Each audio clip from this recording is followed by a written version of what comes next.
Hello everybody, it's Big Al with some more content on Lord of the Rings Rise to War. I'm going to do another season update. Um, Probably not going to be too many more of these for this season because the season's pretty much over. A couple things have happened so that we can try to have a fun the last however many days we have, and doesn't need to be any ill feelings towards anyone. We are currently on day 37. We're hoping that we'll get a season cutoff around day 45. Because if you look in the details for the seasons, it says anywhere from 40 to 60 days. That has changed before. It was 55 days. And then they would adjust it a couple days here, a couple days there. But we're hoping with the season obviously being over and now we're just fighting for fun, that they kind of decide to shut it down even earlier. I'll go with the leaderboards really quick. As you see, my personal production isn't that high because I use what I have. I'm not greedy. I don't go for tiles. I don't need them after I get my initial setup. So, here we go to merit. I have 1.1. I'm in 61st place. But you got some 3.5 millions. You got some from Linden and Mordor. You even got one from Rohan. He's about the only guy that's really active in Rohan. You got some from Lothlorien. We got Xanax from Dome. If you scroll down just a little bit more, we got more from Erebor, from Loda and Dome. Fellowship production, we are still in first. And then you got Angmar in second, and Rohan has moved up to third. They have done very well because they have pushed some lands in the fight with Angmar and Lothlorien versus Rohan and Linden. So Rohan has benefited from that little fight more than anybody else has. We'll go to development.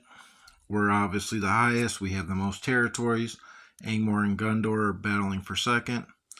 And contribution points is one thing I want to talk about on this video. I'm in 12th. And ever since the beginning of the game, you do get points when you siege keeps for the first time. But the way the algorithm was going, you'd get like, I want to say it was 34 points per 100,000 or something like that. And it was very minuscule compared to how many points you'd get for contribution with merit, with prestige. So they changed it with the last update that people will gain contribution points when they take enemy tiles, when they siege enemy bases and forts and things like that. So that's going to help a lot of the smaller players be able to get recognized because they're not going to be able to fight because they are smaller, but they do still contribute in other ways. And a lot of people think that the contribution ranking is the most important thing when determining if somebody's useful or not. And it is not, because a lot of people do not get recognized for the things they do. Another thing I wanted to talk about the last update is you cannot change gear unless you are in a structure, whether it's your base or a fort or tactical fort. You can take your gear off, but you cannot put new gear on a commander if he is not in a fort or your base. So that's kind of a crappy thing that the devs are just trying to be greedy because they want you to spend more money so that you can have a really good B team gear.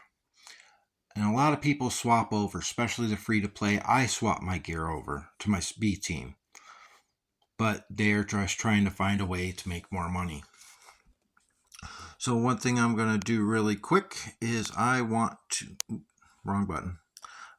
to send my Frodo to attack, and maybe he will attack before the video is over. I'm just going blindly and going to have him go after this. It's a little bit out of my range by one tile. That's okay. I don't care.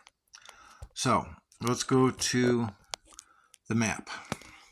So this morning I went over here with Eagles and I took Weathertop.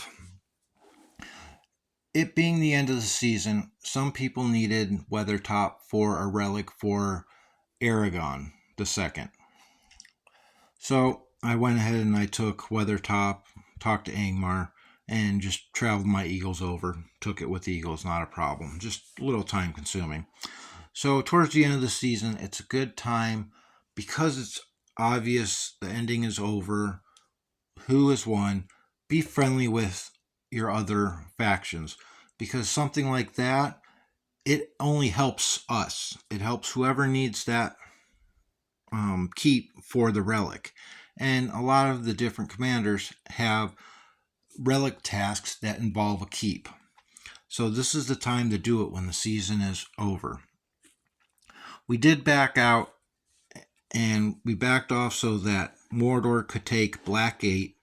We weren't pushing them or anything like that or defending it so that they could get into Dead Marshes and we can actually have a PvP area between Erebor, Mordor, Gondor, and Rohan if they choose. But Rohan is fighting Angmar up here, which they got a decent pin going, 5.4 million participants. Over here, Grey Havens, Angmar took Grey Havens. I want to see what that pin is. Okay, that's a smaller one, 2.2 million. A couple pins over here, 4.1, and I'm not sure if it's going to let me click this other pin. Okay, there it goes, 4.8, and then we had just started on that. So it seems like everybody is getting along. Now that the season is finished, now it's just time to have fun. I did put up a couple reports that I did this morning. I'm not a fan of PvP arenas or anything like that. I usually stay out of them because that's just milking your stats.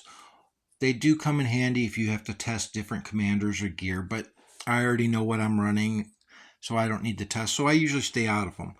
But every time the merit store resets, I will be in there for a little bit so that I can get 40k points because I want that hammer every week, the Elven Hammer every week inside of the merit store. Because at the end of the season, I will be completely breaking down all my gold gear and starting from scratch to see if there's anything I can improve on. So I did a couple of hits this morning. This being my B team. Wasn't quite full, but pretty close. Versus Mr. Krabby. And he's gotten okay. He's, it looks like he's a free-to-play player. He's got quite a few seasons in him. So, and I like to see that he's running a couple different commanders than the normal meta. Sunid, Gorbag, Azura, so that's kind of nice. I've been doing testings with the Spirit of the Woods, trying to see how effective they are as well. And I'm using them on my B team. And I've been switching troops around, different placement, kind of looking around. This one is one I just flew my Eagles in blindly because I wanted to get some merit because I had just returned Frodo back from doing Weathertop. And this is Drugs and Zombie, and I've showed him before, and he's got a good setup going. One thing that was determined over the last few days between a couple different YouTubers and experienced players is that they have improved Evil's RNG rate and their stats blindly like they did in version 1.0 to make Evil Side a little bit stronger because Evil Side isn't as popular. There are more teams going good side than Evil, which is okay. It's expected. Something to try to help balance the overall seasons. I'm all for it. I obviously lost this battle. Like I said, he's got me out leveled and his commanders are better than mine. He's using his Undying for his evades, and then he's got the little bit of the health, and then the damage skills. You're going to see Undying a lot more because of his evade skills, and a lot of people like his healing as well. Shadow is definitely, in my opinion, part of the meta.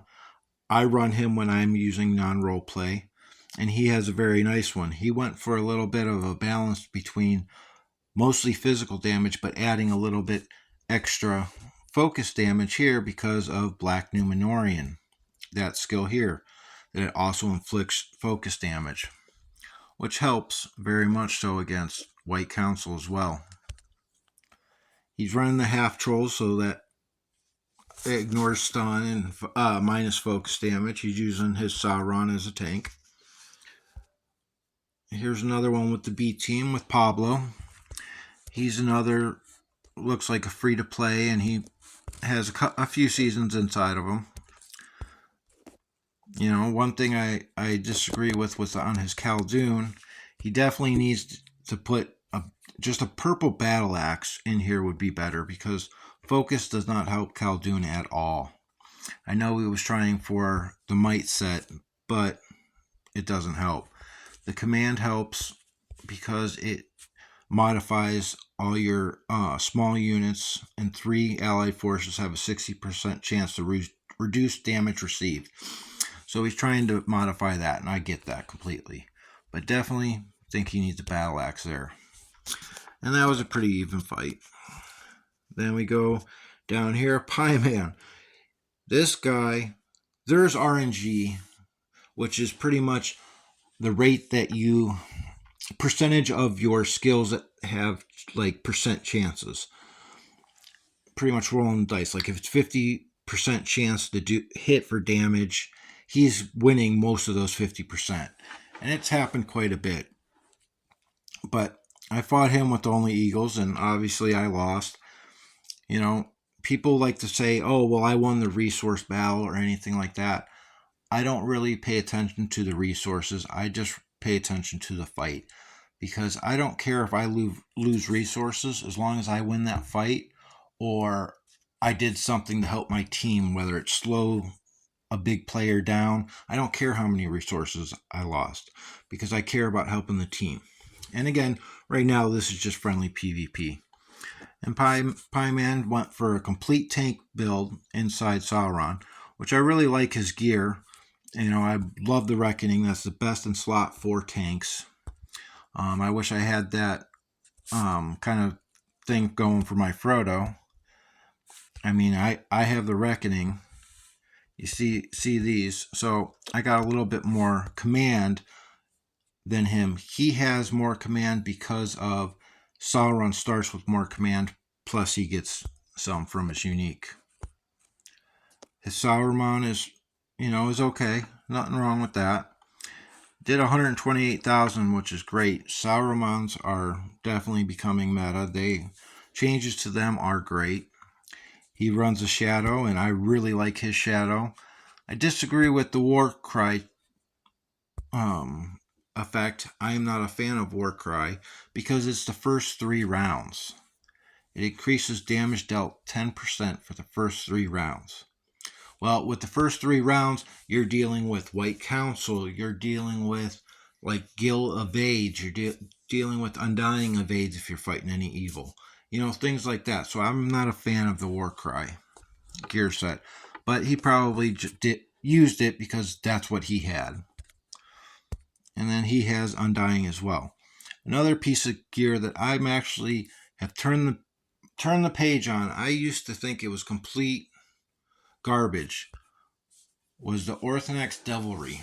But the more that I look at it, I like it. It's definitely not going to be best in slot, but it could be best that someone has. And it actually is decent. It gives some focus, it gives some unit defense, and then it also does unit attack. It gives a nice amount of command, so it can be used in multiple scenarios with multiple formations, which I really like. So let's see if my Frodo hit yet. My Frodo did hit. Let me see where he's at. Okay, let me pull him back because there's no reason to lose the last few eagles in his thing. So let's take a look at these reports. Okay, wow, all Ravengers. That's going to hurt. He's not going to be happy when he sees that. That's for sure. Okay, he's probably just using them for siege, but he's not going to be happy he lost all of them. Okay, let's see. This looks like he's a newer player, only a few seasons, probably 4 or 5 or 6 seasons. And here's the last one. Okay, this has got to be his main. So I'm already down to 5,000 supply or hit points, however you want to call it. So let's take a look at his army. Okay, so Azok. Don't believe he has any. Nope, he doesn't have any. He's got Black Numenorian though. So if he, unless you're going to use Black Numenorian, you don't want to use the Warhammer because it gives focus and commander defense. It does give commander damage is what you want because it's a physical damage dealer. But he's got that focus. That focus isn't going to help him much. Ooh, Golden Khaldun. Okay. Nightfall. Box of Knowledge. Okay. It's a decent setup. He's got it a little bit more defensive heavy. But it's not bad. What respect was that? 10? Okay. Lurtz. Okay. Lurtz, you're looking for attack of the commander's formation. Okay, this I understand, but you're not going to want to stack for it because you still need to do damage. So here, you're going to want a battle axe. Here, that's okay. The scout's mail, what is it? Scale mail would be a little bit better. Now, if I were him, I would try to find something for the accessory that gives command. So it gives a slight adjustment. But I definitely, if I were him, would put a battle axe or full axe or whatever it's called, the purple axe, on here instead of that cutlass. And get your command from either your helmet, which this one's not going to do anything for Lurtz. So that would be the best choice, to get a helmet in there that has commander attack and command. And then probably a bone talisman, or this works because it gives commander attack. But those are his choices for his Lurtz. Let's see the Witch King. Okay.